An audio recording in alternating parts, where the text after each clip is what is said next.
Hey guys, I'm Cassie. I am going to answer the questions for Chapter 8 discussion. Number 1, explain Cattell's professional disposition as a student of Once. James Cattell was a student of William Once. He was looked at to be egotistical, full of himself, self-centered.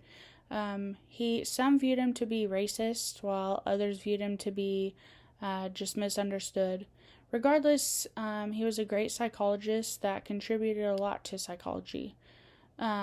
He adopted the scientific experimental approach, like Wundt, but more of his focus was towards individual differences, while Once was focused more on the mental process. Number 2, explain the growth that occurred through the establishment of American psychology.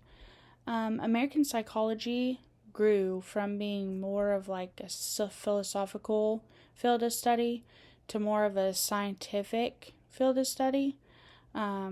Clinical, educational, industrial psychology all flourished as real life problems were being solved. Cattell, goodness gracious, and Munsterberg made advancements in testing and mental assessments. Science grew through the establishments of labs, experiments, organizations such as American Psychological Association, the APA, which was established by Hopkins. And it also grew through universities.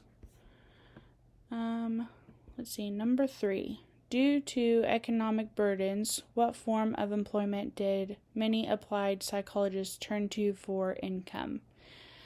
Due to economic burdens such as World War I and the Great Depression,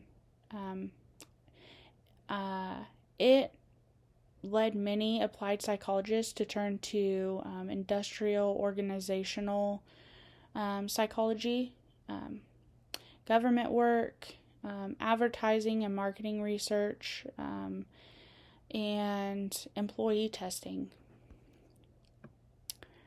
Number 4, identify and explain the field where psychology was applied and how this application influenced the growth of both fields. Industrial psychology was applied, which covered many areas. Psychology could contribute like vocational guidance, advertising, mental testing, employee motivation, and the effects of fatigue on job performance. Industrial psychology led to be more research and pushed organizations to become more of data driven. It led to the growth of organizational psychology and growth of human resources.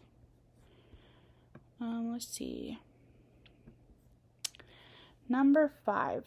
How was it postulated that psychology could attain the same level of exactness as the physical sciences? It was postulated that psychology could attain the same level of exactness as the physical sciences by the development of psychophysics that demonstrated the physical stimuli and the psychological sensations could be more quantitatively measured and explained mathematically. So by applying objective measurement, controlled experiments, and mathematical analysis, mental processes could be studied with scientific precision. So by applying objective measurements and controlled experiment and mathematical analysis. Thank you.